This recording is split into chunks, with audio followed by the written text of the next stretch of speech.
Let me do that.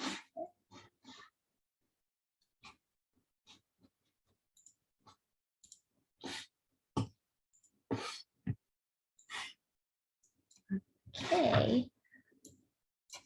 Hello, everyone. Thank you for choosing to spend the next 75 minutes with us at this virtual workshop entitled Python Basics for Librarians and Archivists. Today's session is number 3 of 4 in a series of workshops on this topic, taking place April 18th, 20th, 22nd, and 25th. My name is Julie Musson. I'm the Digital Collections Archivist at the UC Berkeley Bancroft Library and a member of the Digital Scholarship Section Professional Development Committee and the Digital Collections Discussion Group. This series of workshops was developed by the DSS Digital Collections Discussion Group, Digital Humanities Discussion Group, and Professional Development Committee in collaboration with both the Equity, Diversity, and Inclusion Committee and the Outreach Committee. Thank you to our presenters, ACRL staff, and the DSS committee members for their coordinated effort.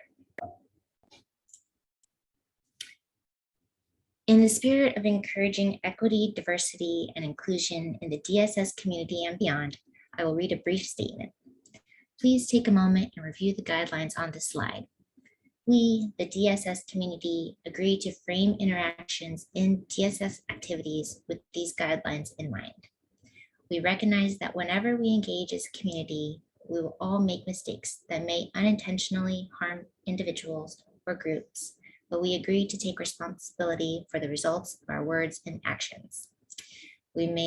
We expect that all DSS meetings will begin with a brief review of these agreements so they may become standard for activities in the section. Next, I will introduce our panelists. Nathan Kelber is the Constellate Education Manager for JSTOR Labs. He leads community education for the text analysis platform Constellate and is the director of the Text Analysis Pedagogy Institute, a national institute funded by the National Endowment for the Humanities. Amy Krishoff enjoys her long career at JSTOR, Portico, and Ithaca. She is currently the business manager for Constellate, which offers a comprehensive and easily accessible program that helps you develop text analysis and data mining competencies along with related skills through multiple modes of learning and hands-on application. Please welcome Nathan and Amy. And I will stop sharing my screen and hand it over to you two. Thank you so much, Julie. Appreciate the introduction. And I'm actually going to start today by doing a little bit of promotion for the TAP Institute, just because, well, I've extended the deadline as the director of the TAP Institute, Text Analysis Pedagogy Institute. I've extended it just for the benefit of folks in these ACRL events. We got incredible registrations for these events, and I knew there would be a lot of people that are taking these classes that would be interested in the TAP Institute. It is a free NEH-funded institute. We have classes that are going to be offered virtually in, well, let me pull up the courses here, actually. I'm going to share screen, and just, I want to make sure that you're aware of this because I think a lot of people would appreciate it. Yes, we have, I'm going to teach Python Basics again. So if it's something you'd like to take again, I'll be teaching Python Basics. But we'll have Python Basics, we'll have working with Twitter data, practical guide to text data curation, introduction to NLP, natural language processing, that is, with Spacey, introduction to multilingual named entity recognition, web scraping, and text analysis in bilingual social media, machine learning, introduction to pandas, which is a kind of a way to work with tabular data like Excel data, and then multilingual newspaper data and visualization. So if those are classes that sound interesting to you, definitely check out the TAP Institute. Today is the final day. I can't extend the deadline any further because I want to be timely about doing acceptances. I will say there are a ton of people applying. So I didn't just extend it because we didn't have enough people. We have more people than we had last year, over 200 applications for this institute. And so if you do put together an application, just make sure you take a little bit of time to explain how you might use the Institute in case we have to put a cap on certain courses. I know there are certain courses already that have over 100 applicants. And so, but I wanted to, like I said, make sure that you had an opportunity to apply if it wasn't something you'd heard of in your community. So today's the deadline. Sorry about that. But like I said, I mentioned it on Monday and Wednesday. And so I'm going to mention it one more time for folks that are interested. Let's go ahead and get started today. We've got Python Basics 3. We're going to get started by first logging in. I think I'm actually logged in already. Let's see here. Yes, I am logged in. If you haven't logged in already, this should be a familiar process to you from the first 2 classes. But if you haven't done it yet, you're going to go up into you're going to go first of all to consulate.org. And then you're going to go to the up here into the upper right-hand corner where it says login. That will take you to JSTOR. We're in the process of kind of creating our own login separate from the JSTOR login. But for now, it'll take you to the My JSTOR website, and then you'll either register for an account if you don't have one already. All it takes is an email address and a password. And then you will be able to log into Consulate and start classes with us. Kara asks if there's a mailing list. Oh, okay. Thank you, Amy. And if we're ready to get started, I'm going to click on classes and tutorials, and then we're going to do Python Basics 3, and then you're going to click on Open in Consulate Lab.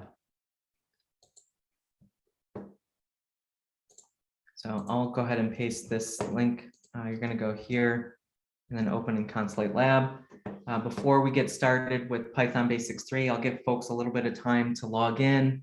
And if they have questions, you can drop something in the chat and Amy will help. Or if we really need to, we can share screen and help folks get logged in. But first, I want to make sure that there aren't any questions about our last lesson together, focusing on flow control, Python Basics 2, and looking at flow control. And so we'll start there. Any questions from last time, feel free to come on mic or drop it in the chat and type it in. That's fine. But questions about flow control before we jump into the next lesson, which will be on lists and dictionaries.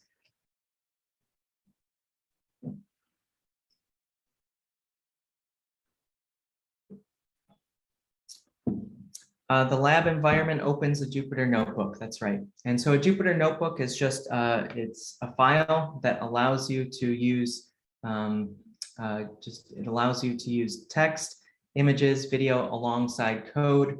And the file extension is just this .ipynb file. And so the Consulate Lab is a lab that we offer to help teach and learn text analysis and also do research with text analysis.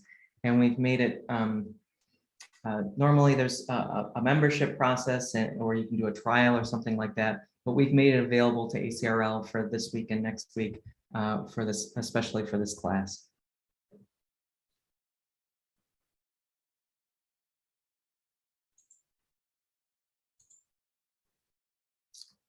I should say about flow control. I tried to give a rundown of what I think are the most popular forms of flow control. You're not going to deploy all of them immediately or even right away in the rest of these lessons, but I wanted to at least introduce you to all of these different things. Today, we're going to focus on something a little bit different, which is lists and dictionaries. We will play a little bit with flow control at the end of today's lesson, but we're really focused on kind of learning about lists and dictionaries, and then eventually kind of how that can interface with flow control. All right, I'm not hearing any questions, so I'm going to proceed forward, and we'll get started with Python Basics 3. Hey, Nathan, I don't know about other people. I'm still loading up, so we might want to give another minute or so for people to open their notebooks. I'm at 1:52, so. Thank you for that check-in. I'll give it another couple minutes.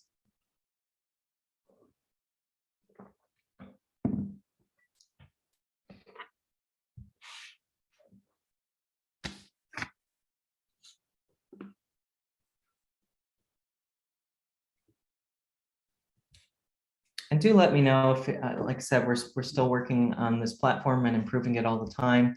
If it feels a little bit more sluggish, as Nancy has mentioned, let us know, because I report that back to the developers and they help us each time. I know they did push some changes from the other day when we had a couple errors, and our developers were able to suss that out and figure out what the issue was and update it. So Nancy asked a question about last section. So what condition is true in the level 3 solution from class 2? So let's take a look at that while folks are loading in. So Nancy, we're looking at level 3.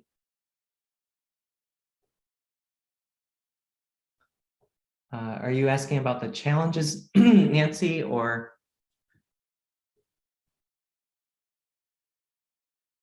Okay, let's look at the last challenge. So the last challenge was a program that checks to see if the user is old enough to drive, verifies the user has input a number and it is realistic, and then it finds a solution address when a user enters text that is not a number. So let's take a look at this final solution here and see what's going on here. So we're creating a variable called username. We're asking what is your name, and we're putting that, we're getting you input from the user. Then we've got a while true loop. Anytime you have a while true, you are going to need some kind of break and continue statements, because while true will not change from true. And so let me see, is that the? Yes, so essentially what that's saying there, Nancy, is while true is true. That's the way you can think of it. And so what that's saying is, like, essentially just keep running this over and over, because there's nothing to change this condition to not be true. Now, if you're going to create a construction like this, while true construction like this, then you need to use break and continues. And people sometimes get confused about these break and continues, because they think that continue means continue to the next line of the code and exit out of the loop. When you have a continue, that really means continue doing the loop, continue circling through the loop. It's only when the code gets to this break statement that means break out of the loop. And so that's essentially the difference between continue and break. Continue means continue doing the loop, and break means break out of the loop. So in this case, we actually have a loop that continues going when the exception code is run. And so this case, it's looking for the user to input a number, and if it doesn't get a number, then it's going to continue the loop and go over again. Yeah, we kind of used two different flow control options there. It was a little bit complicated, but you know, this is designed to be the level 3 challenge, to make it a little bit more difficult. There are other ways that you could solve this, and so if you came up with another solution, great. I'd love to see what you come up with. It's always cool when people share their codes in different solutions, and so if you want to share your solution with me, yeah, send me an email. Download the file, the IPYMB file, and send it over to me, and I'll check it out. Can you have more than one continue? Sure. Yeah. That's certainly possible.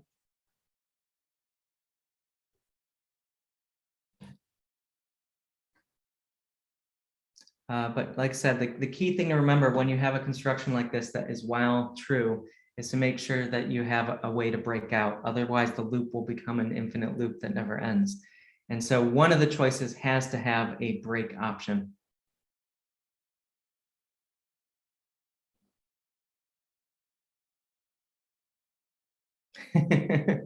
Yeah, that would make it easier, Kelly, for sure.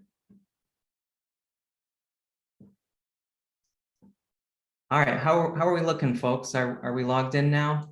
Are the environments started up?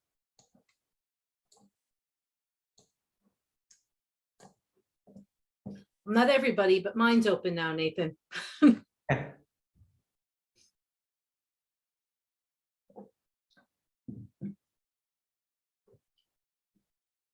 Well, let me talk a little bit about lists and dictionaries, even if people are still loading up, and hopefully by the time we actually start writing some code, we'll all be ready to go. So today we're really focused on two new data types. Remember, so far we've looked at integers, floats, and strings. We've also looked at Boolean values like true and false.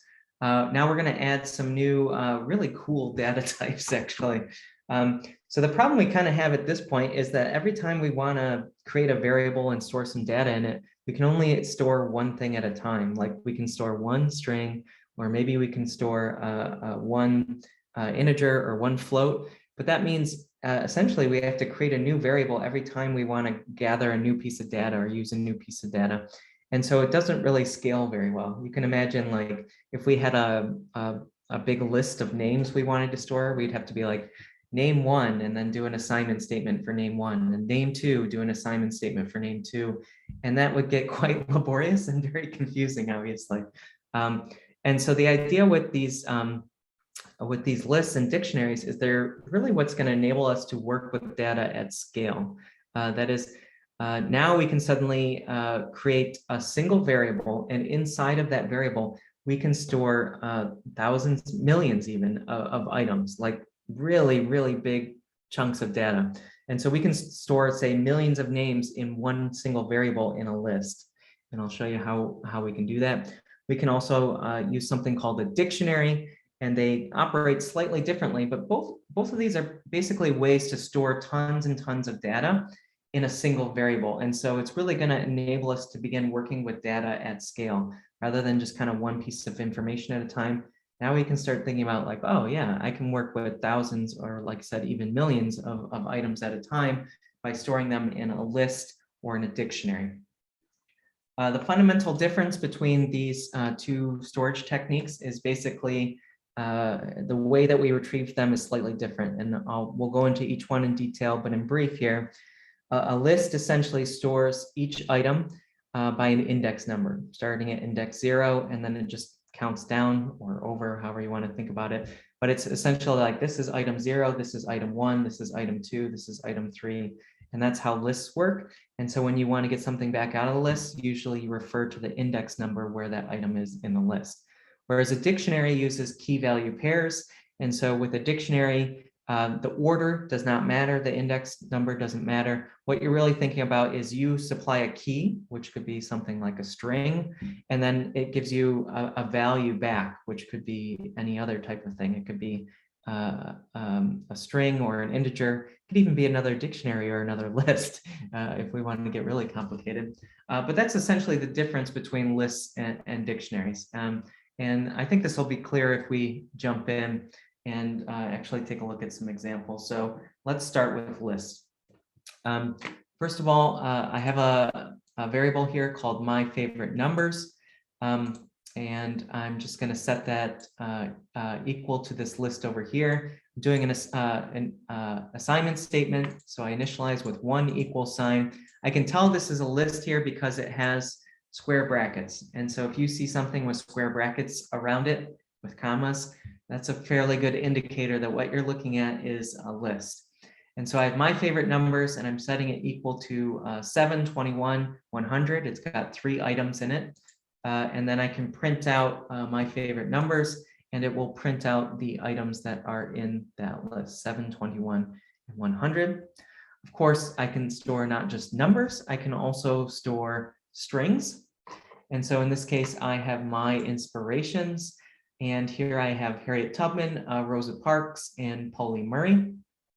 And just like before, I can print out my inspirations, and I get back the list of my inspirations. Now,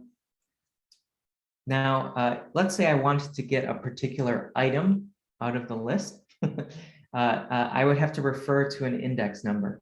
And just like one of the things that people often find confusing about learning to program is that often languages start counting with 0. So when we look at this My Inspirations list, we have Harriet Tubman would technically be item 0, Rosa Parks would be 1, and Pauli Murray would be 2. So if I wanted to retrieve one item from my list, in this case, my personal hero, Pauli Murray, then I would choose my inspirations, which is the name of the list. And then in brackets, I pass in an index number, which in this case would be 2. And that will return the string here, Pauline Murray. Kara asked a question for the inspirations printout. It prints out the string around the items. Is that not big? So what it's returning here is the actual string. And so this is useful because I could create a new variable. So I could create a new variable called like best inspiration, and I could use an index like that, and then best inspiration would have the string Pauline Murray inside of it. And so in this case, what's being returned when I print my inspiration is the whole list, and it's showing the format of the list, and that each one is in fact a string because it has quotes around it. In this case, when I use the index, it is showing that that the thing being returned is a string by putting quotes around it. Because remember, we could put integers or other things inside of these lists. It doesn't necessarily have to return a string. And so by putting those single quotes there, it's indicating to us that this is a string that's getting returned. So we know what it is that we're looking at. I wonder, I bet if you used a print statement around it, that it actually wouldn't return because if I use a print statement, I bet the single quotes go away if I use a print statement, because it would be like passing the string into the print statement. And the print statement, when you print something out, removes the kind of quotes around the outside. So maybe that helps clarify things, or maybe it muddies it a little bit more.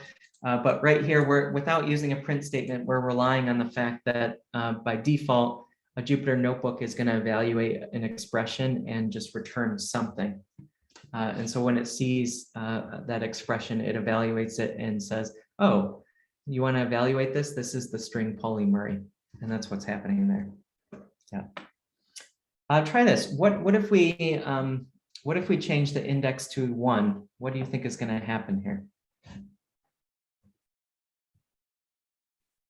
And if you want, drop your guesses in the chat, or come on, Mike. This is designed to be interactive. What happens if we change our index number to 1?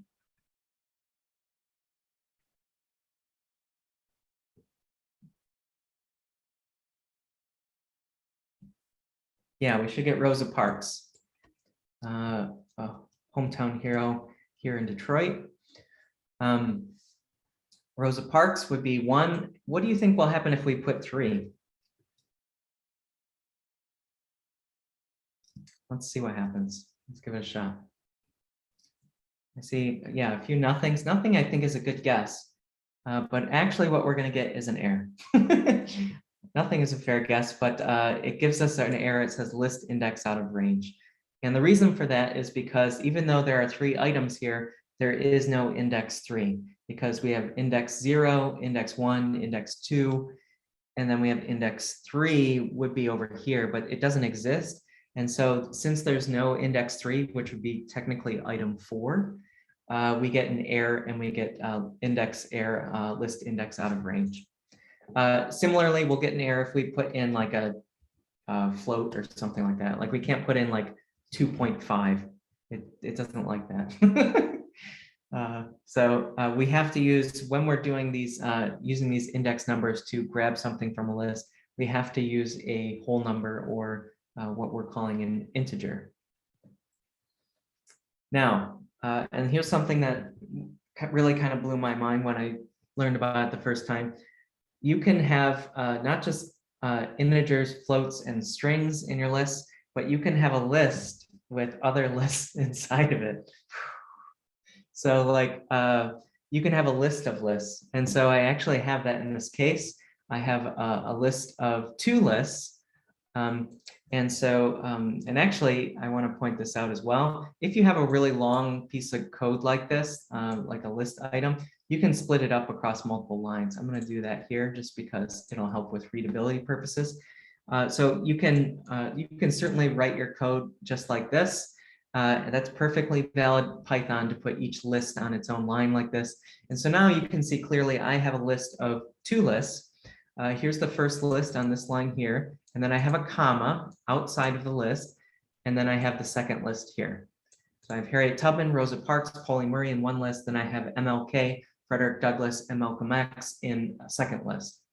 And if I wanted to retrieve Malcolm X, or I guess I'm retrieving still Pauli Murray here. If I wanted to retrieve Pauli Murray still, I would have to choose two index numbers, one to say I want this first list here, and then a second index number to say which item in the list. So this is what the construction would look like in that case. It's my inspirations and then the index of 0 to grab this first list, and then index of 2 to grab the third item in that first list. And that will return Pauli Murray. What would you do to retrieve Malcolm X, I guess?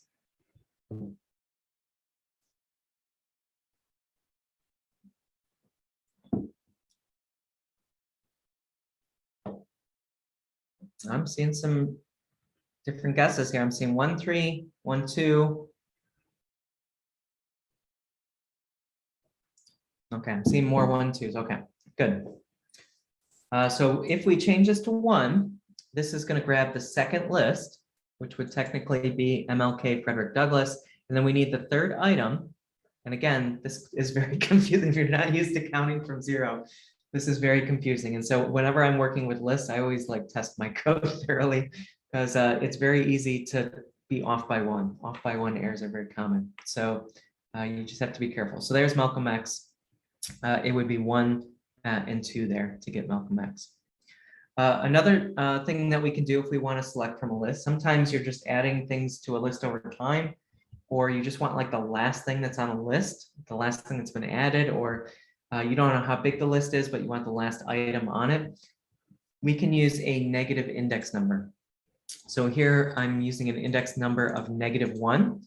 That will again grab Pauli Murray. Can you tell I'm a little obsessed with Pauli Murray?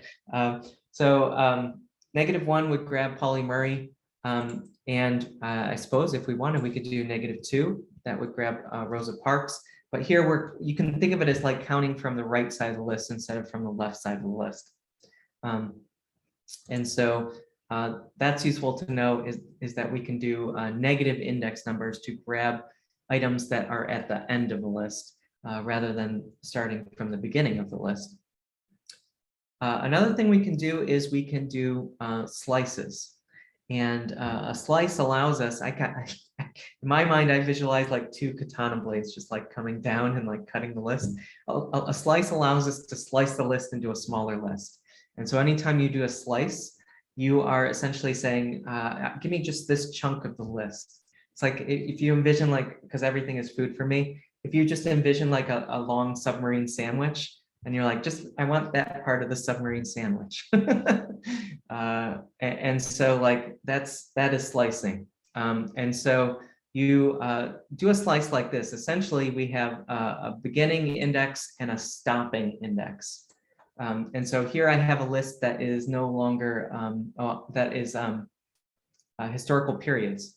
And so I have all of these historical periods. There's 1, 2, 3, 4, 5, 6, 7 historical periods.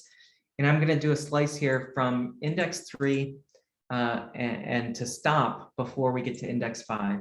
And this is another thing that I find very perplexing explaining this to people, because they're already on their heels counting from 0, and that can be tricky in itself if you haven't done programming before. But with the index, the way that this index works is it does index 3 and index 4. This last number is non-inclusive, so it's not going to do index 5, which would technically be the 6th item. So if you find that confusing, that means you're perfectly normal, because it is confusing. But like I said, what I usually do, I have a few tricks. One thing is, if I'm not sure how big the list is, I just subtract these 2 numbers. And so I take 5 minus 3, and that tells me this is actually going to be a list that's 2 items long. I find that useful because part of my brain wants to think, oh, well, this is going to return 3, 4, and 5, but actually it's only going to return index number 3 and index number 4. And so I subtract the 2 numbers in my head, and that helps me remember, okay, this is going to be a 2-item list that I'm going to get back. And then it's going to return index number 3 and 4, which would technically be items 4 and 5 in our list. So let's count by index number 0, 1, 2, 3. That's the first item, and index 4, that's the second item. And that's what it returns. So again, if it's not already confusing enough to start counting at 0, these lists can get confusing. And so what I always do is I always just like do a few slices and just make sure that I'm getting things out of my slice that I'm expecting to, because it's very easy to be off by one because of these two different ways of thinking, I guess. So just remember the final index number is not inclusive, and we're going to start counting from 0. And if you really struggle with it, just do the slice and see what comes out, and then verify that you're getting the portion that you want. And notice that what we're getting back here is another list. We can tell it's a list because it uses the square brackets and because it has single quotes around each item that is in the list. So we have 2 strings inside of our list here. One question you may have when you first get items in the list, maybe you import them from another file or from somewhere else. You may just ask yourself, like, what's in this list and how big is it?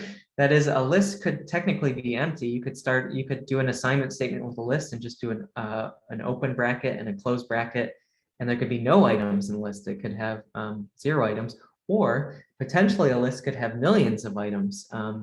And so it helps to get a handle when you're first looking at a list, if the data is coming from somewhere else and you're not like actually inputting it yourself, to figure out like, what is the length of this list? How long is this list? And so there is a function called len, L-E-N, for length in this case, that will help us determine the length of the list.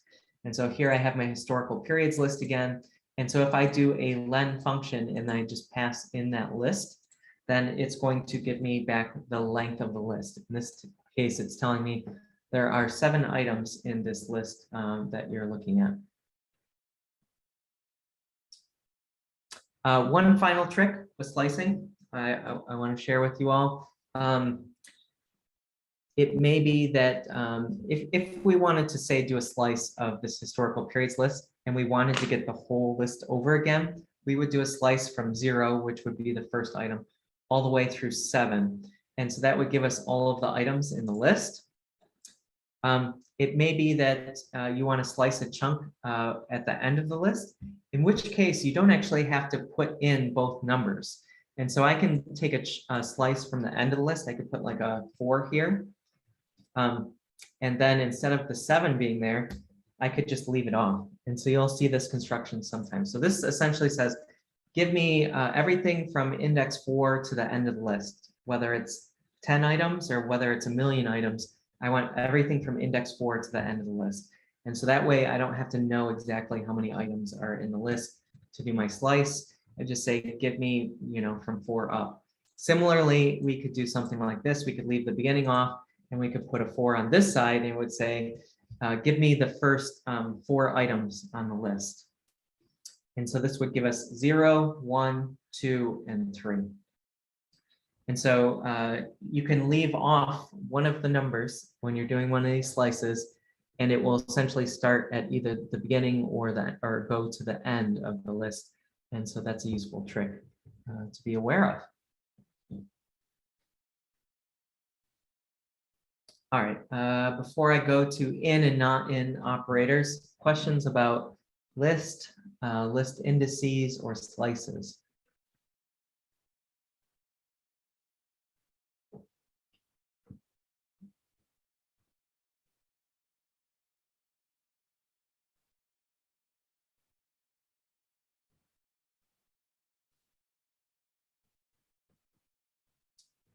Like I said, these items can be millions these lists can have millions of items in them. They can get quite long, but that's what makes them so powerful in your ability to do analysis, because they can get so big and we can compute things fairly quickly. All right, let's take a look at in and not in operators. If we have a long list, if we have a list with millions of items in it, it may be helpful just to check and see if something is in the list, right? because if there's a million names in a list, you want to be able to check if a particular name is in that list. And so one way we can do that is with in and not in operators.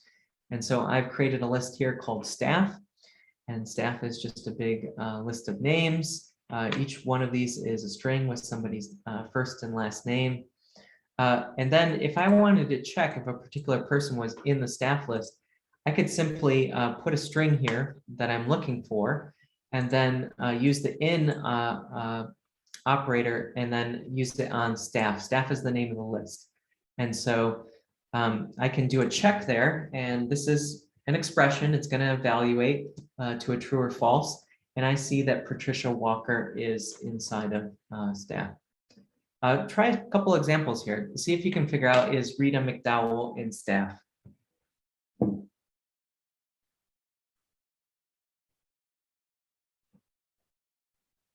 Get back a true or false. It is case sensitive, Carol. Yep. And so if we were not sure about case and things like that, what we could do is we could do a little flow control to look at each name in the list, and then we could lowercase everything using some string methods. And that's something I talk about in Python Basics 5, which is, I taught it for the first time actually last week. So if you are interested in working with strings in great detail, check that out. There are methods. There's a .lower method that allows you to lowercase a string, and then you could check with the strings lowercase to see if there's a match if you're worried about capitalization and things like that.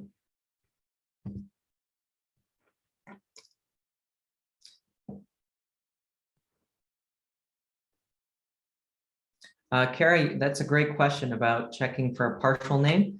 Ideally, I think what you would have is two lists, a list of first names and last names, or maybe you would actually store this as a dictionary, which we'll talk about in a little bit.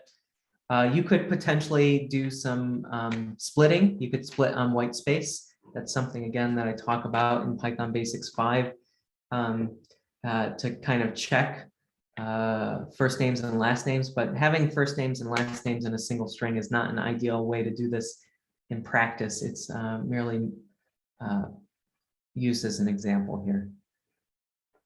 Yeah.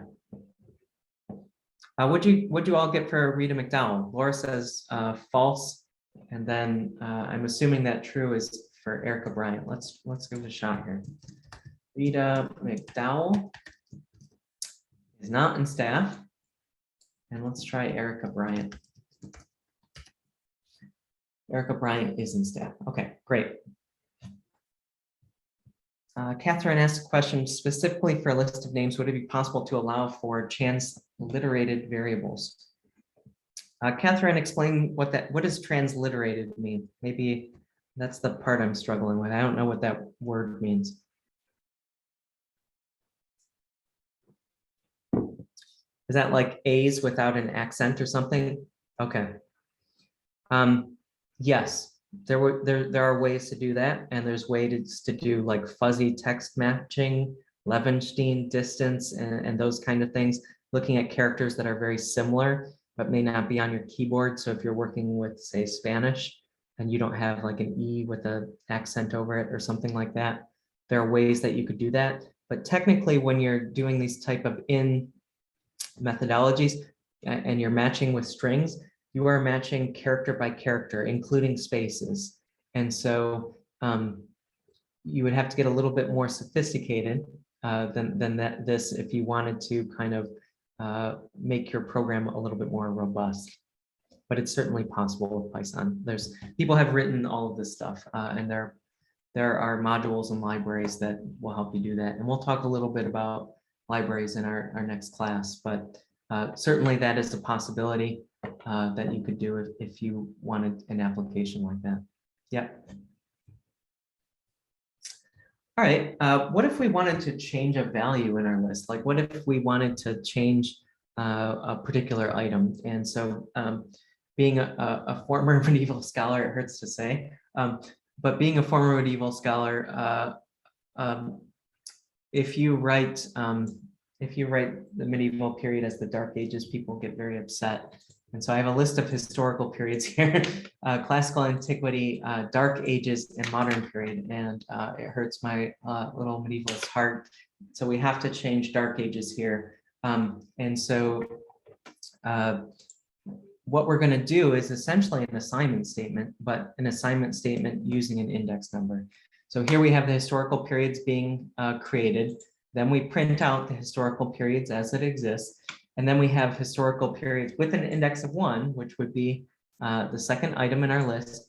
And notice we're just doing an assignment statement, a single equal sign, and then the new string that is going to go in that spot. And then we're printing it out again. And this is just to demonstrate kind of how you would change a particular item in a list by doing a new assignment statement and changing it. So we can see the first time the list is printed, it says dark ages. The second time the list is printed, we see Middle Ages. And so that's how you would change an item inside of a list.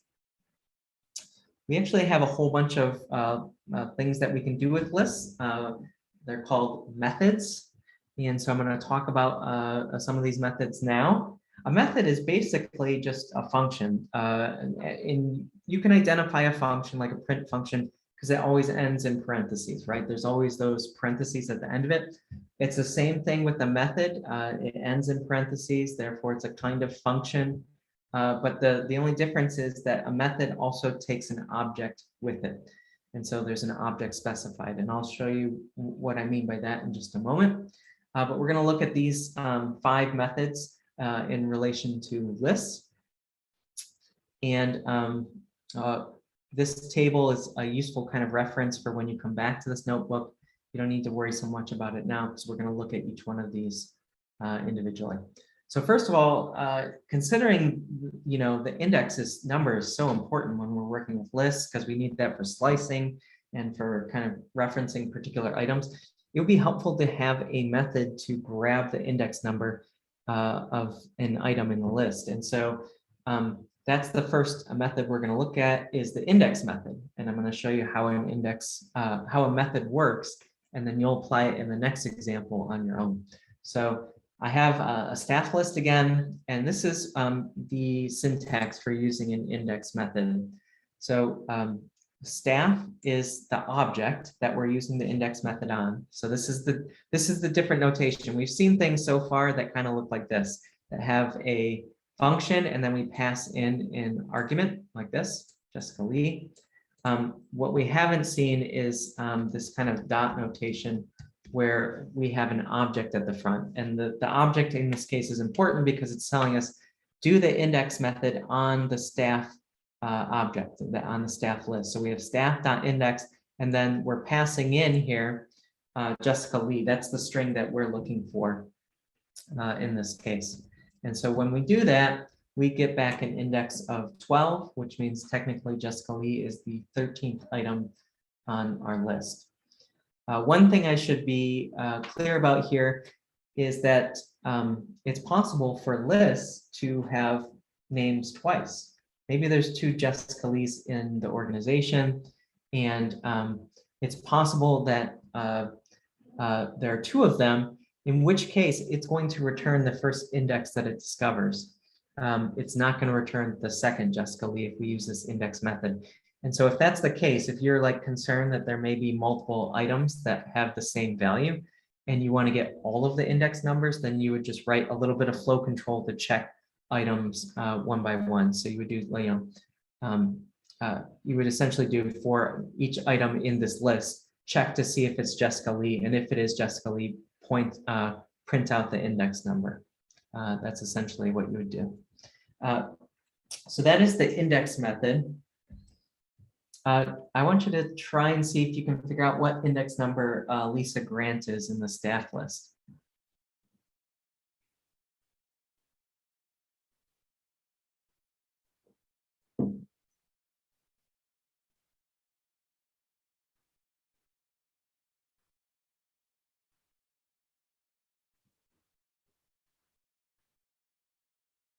Go ahead and shout it out if you discover it. See some 14s. All right, let's take a look. Lisa Grant, again, these are sensitive to case. Lisa Grant is index 14. Great. If we wanted to add an item to a list, we already saw one way that we can reassign the value in the list, but we have a couple ways to add items to the list. We could use an append method to add an item to the end of the list, or we could use an insert method to insert in a particular spot in the list. We're going to start with append, adding something to the end of the list. I've shown you so far what a method looks like and how to apply it with the index method. I want you to try and do this on your own for the next code cell. I don't have the code written. I want you to try and add your name to the staff list. So I want you to use, I'm telling you there's a .append method. Try and apply this .append method to the staff list. It'd be nice if it was this easy to like get a job. And it was like, well, you can have the job, but you have to append your name to the staff list. And you're like, I know the Python for that.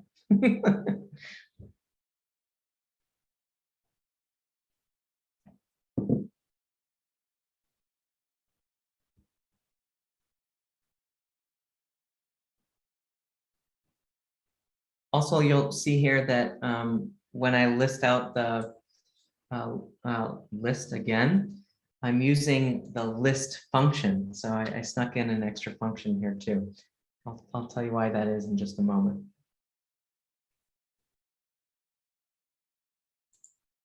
Underneath this code cell, see if you can add your name. Since this is a method, we're going to have to reference the object, which in this case we know is called staff. We're going to use a method, which in this case is append. And then we need to pass in our name. This might trip you up. Remember, it's got to be a string. Pass it in that way. Now, if I scroll down, I can see that my name has been added to the end of the list. And so why am I using this list function? I could use the print function. The only difference is print is going to print that list all the way to the end of the line. It's the same list. It's just a little bit less readable, in my opinion. I'm big on readability. And so like we can use a print function here to print it out, but I'm using the list because it gives us one item per line. And I just find that easier to read for checking to make sure everything is in our list. Another way that we can add to our list is that we can do list concatenation. So just like with strings, where we can add in where with a string, we can take two strings and connect them back to back. We can do the same thing with a list with a plus operator. So we can take the staff list and we can say the new staff list is equal to the old staff list plus, and then supply a list. And the list here, there's just one name, but I could put in multiple names. Let's add Nikki to the list here. And so, or let's add, we got Laura or Christy. Remember, these are strings. So they gotta be in quotes. So we could do a list like that. And this plus operator is basically taking our two lists and it's smushing them together. And we're adding people to our list here. So you can see I have added all of the people that were on this list to the other list into one mega list.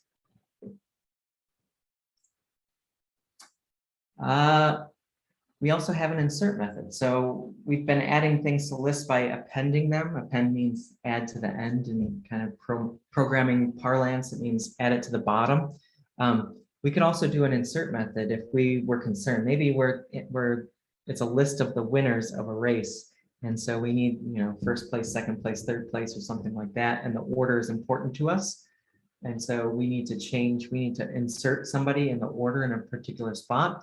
We can use the insert method. And this is actually the first time I think we've seen a function that takes two arguments.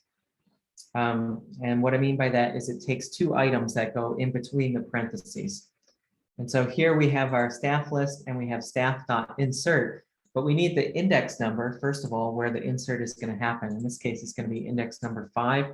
And then we need the item to insert, in this case, Arya Stark from Game of Thrones, who's famous for having lists.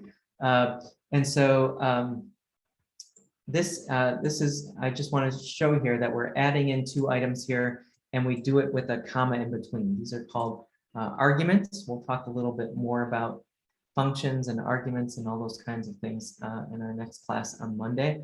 But that's essentially what's going on here. We're doing staff.insert at index 5. We're going to insert Arya Stark, and then we're going to list out our items again. So index 5, this would technically be item number 6. 1, 2, 3, 4, 5, 6. Try this out. Can you make your name the 3rd item on the staff list? And notice it's at the 3rd item. That doesn't mean it's the 3rd index number. It's got to be the 3rd item on the list. So think about that one. What does the number have to be there?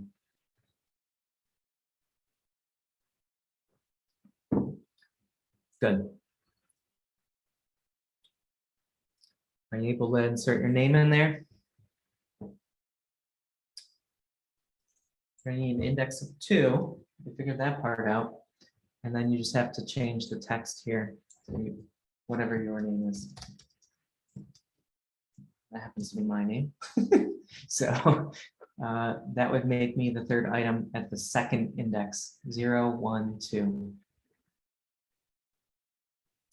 What if we want to remove items from a list? The remove method allows us to remove the first item from the list that has a matching value. So this is similar to the index method. And again, I just want to caution here. With lists, an item could be repeated. If you have John Smith, a very popular name, then there could be multiple John Smiths in your list. And so if you're doing a remove method like this, you might want to do some flow control to make sure that you get all of the John Smiths if you want to remove all the John Smiths. Otherwise, the remove method is just going to go to the first occurrence on a list, and it's going to remove that first item on the list.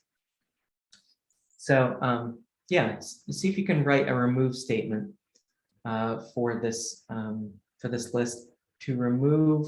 Who are we removing? Oh, Glenn Allen. Glenn Allen recently retired. We had a wonderful cake, and he told us stories about the library from times past, what it was like working at the old library, and how much has changed. And now he's retired, and he does whatever he wants all day. And we have to take him off the staff list. So how are we going to do that?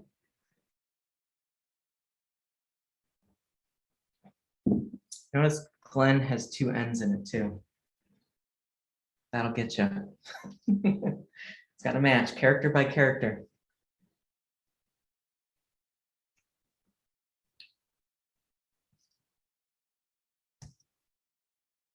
I'm going to do a staff, remove, and then we need to plug in what we're going to remove.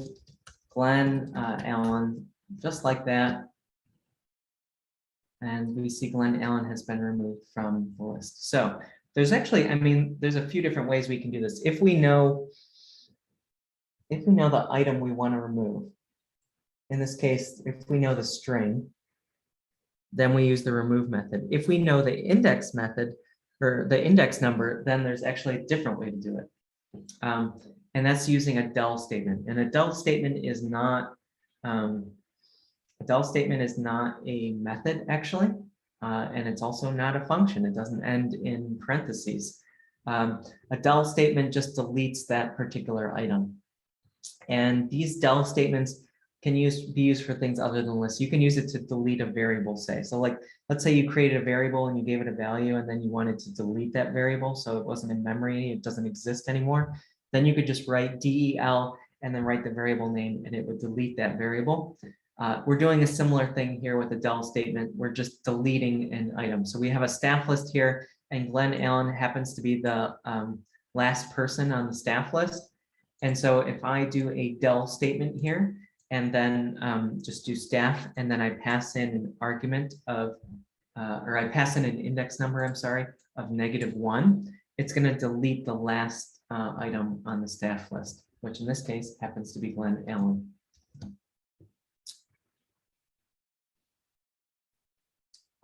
So we can see here that Glenn Allen has been removed from the list. So those are the two different ways you can remove items, either by using the remove method if you know the thing that needs to be removed, or you can do a delete statement if you know the index number of the item in the list.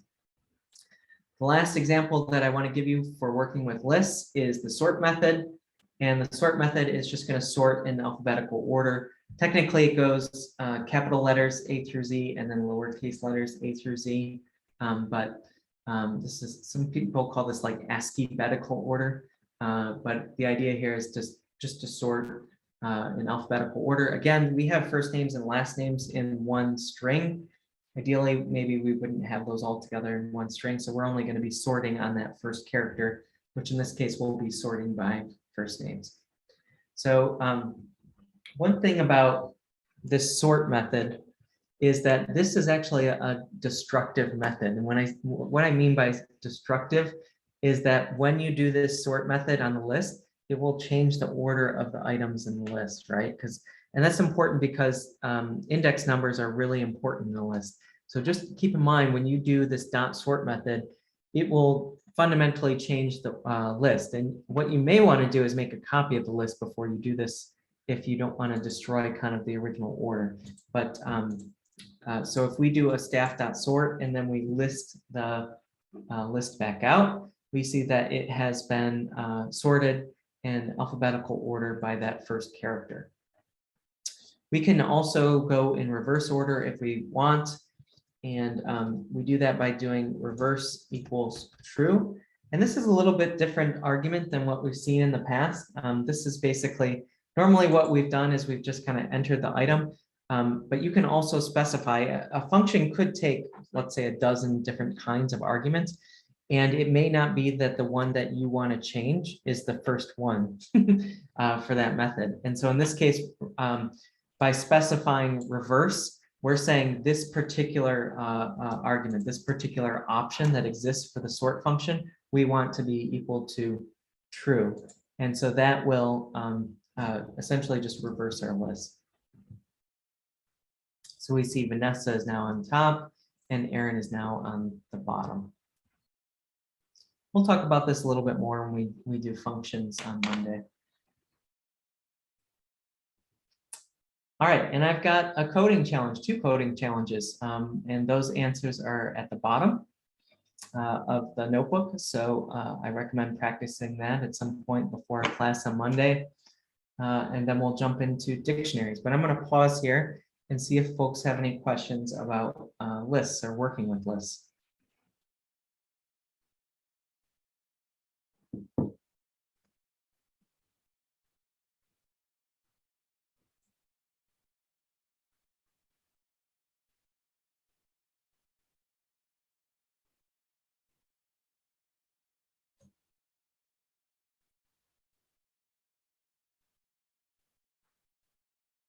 Folks on the East Coast are like, it's 5 o'clock, get me out of here, it's Friday.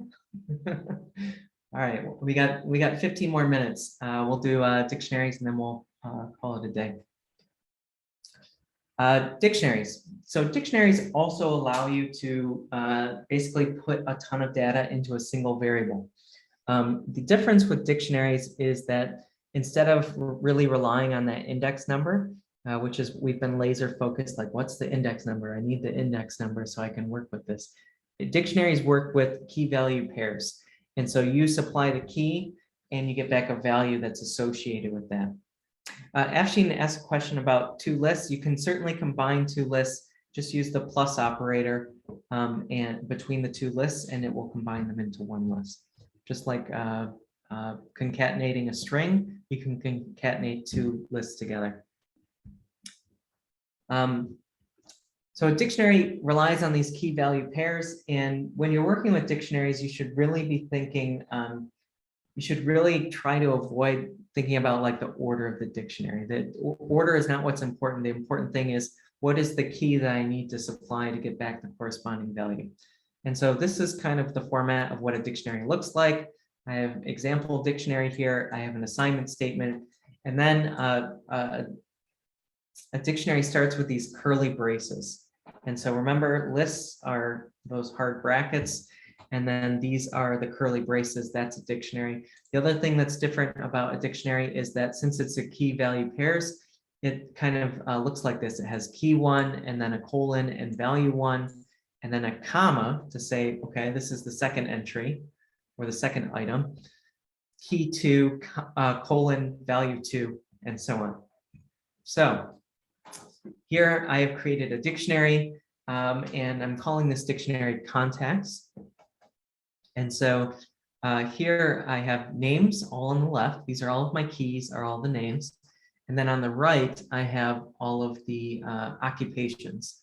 And so this is like my contacts list for people who can help me get things done. So I have key on the left, Amanda Bennett, and then value on the right, engineer electrical. And so after each one of these is a comma, and then the next entry comes in. Here I have them line by line. Again, I'm going to use a slightly different way of printing things out just because I like things pretty printed. And that's actually the name of the thing that we're going to use here. It's called pretty print or pprint. And so I'm going to import this particular function.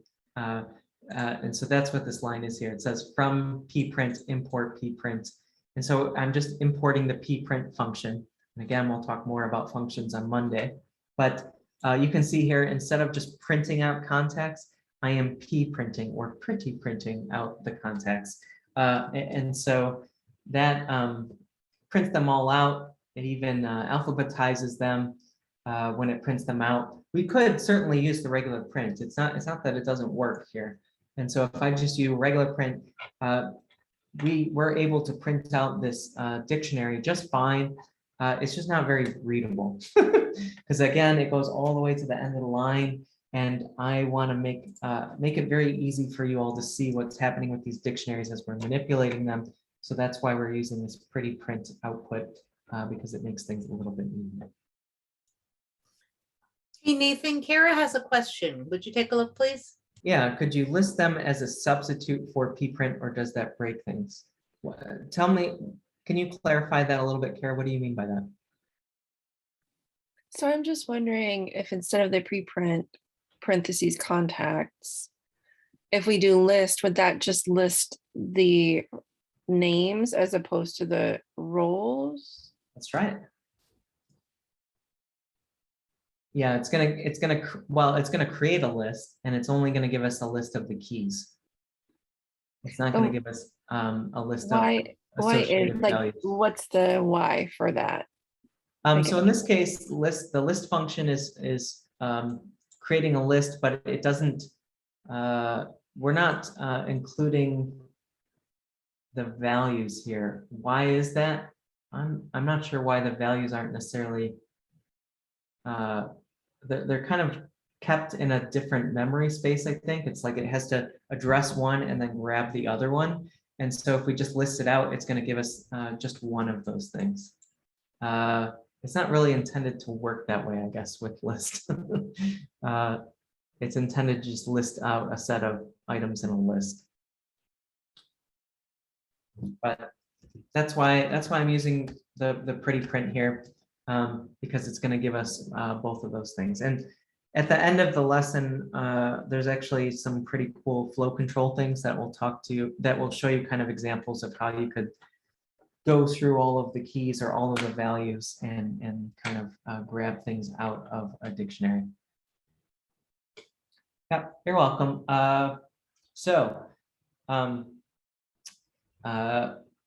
What if we wanted to add a particular key and value? Maybe we want to add somebody to our contacts list. The format looks very similar to doing an assignment statement for a list.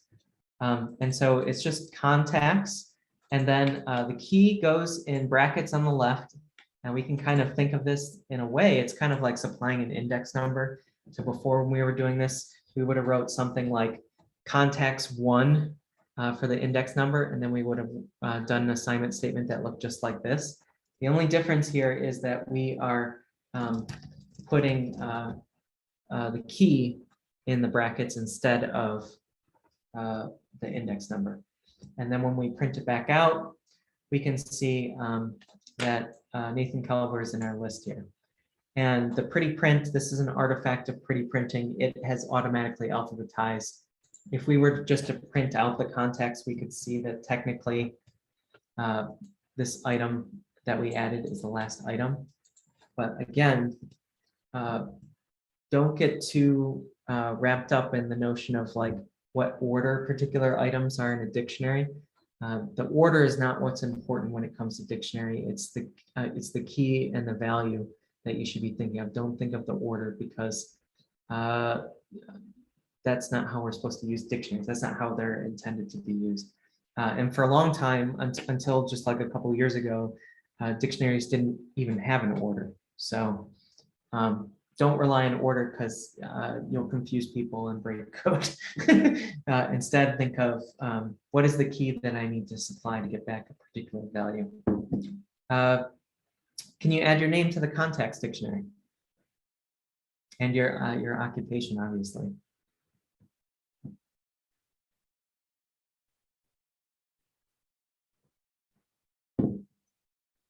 I already did mine.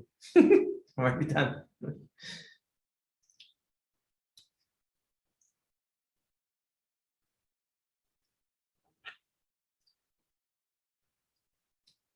If we want to add a particular or delete a particular key value pair from our dictionary, we can use a Dell statement just like before. The only thing is we only need to specify the key, and the value that's associated will be deleted automatically.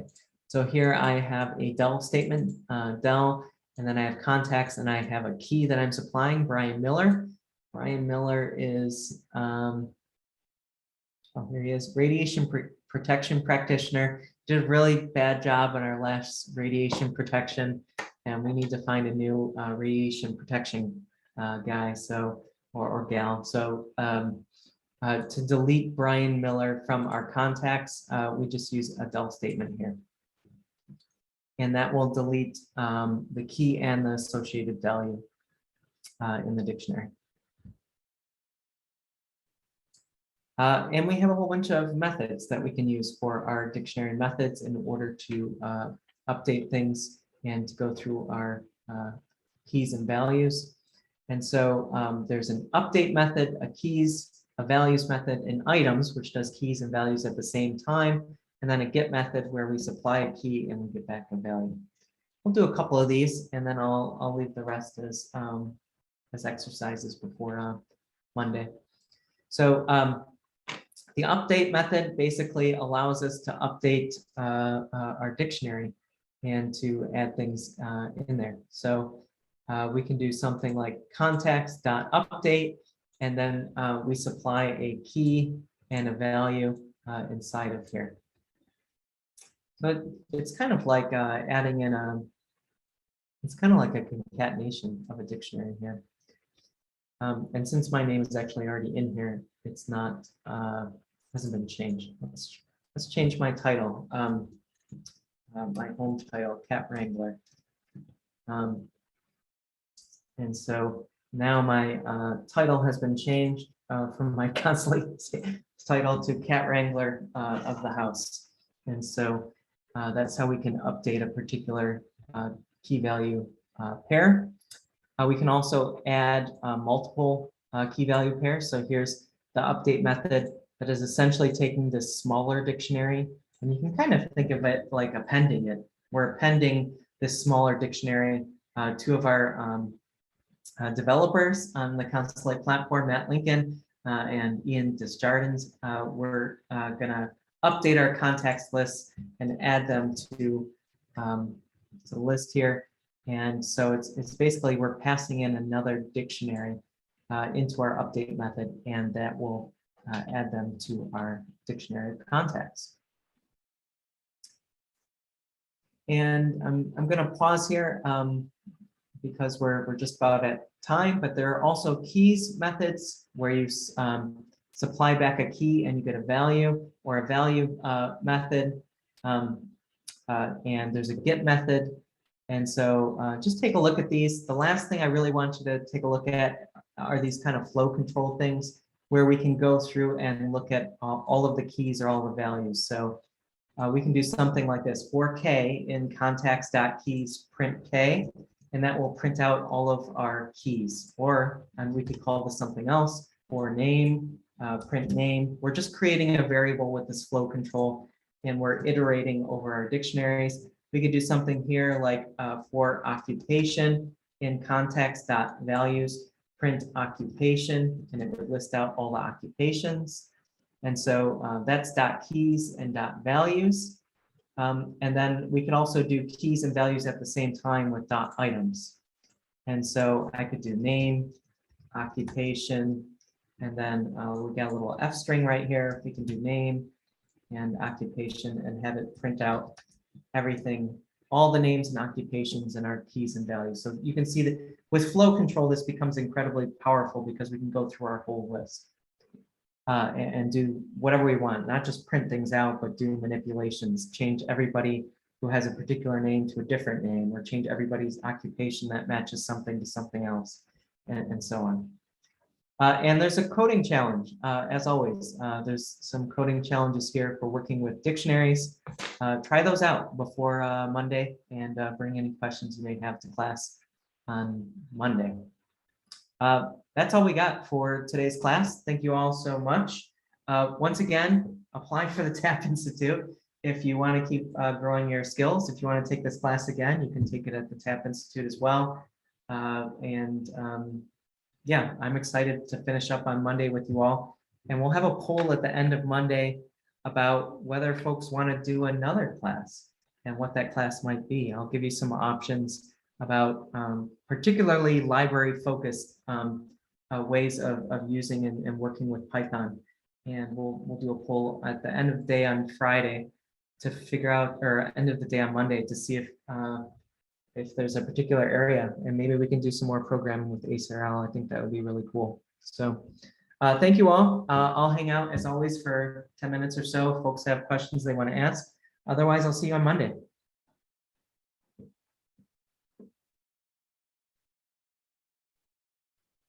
Good. I already see folks expressing interest in another class after Python Basics. I'll take a look. I've got a number of notebooks that I think library folks would be interested in working with all kinds of different data. But I'll create a poll that basically says, here's 5 or 6 classes we could do together.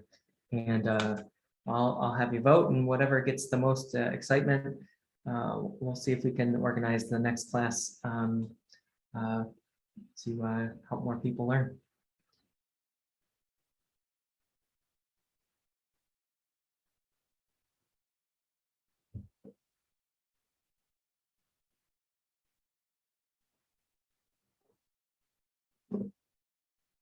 Any questions folks have from Python Basics 3?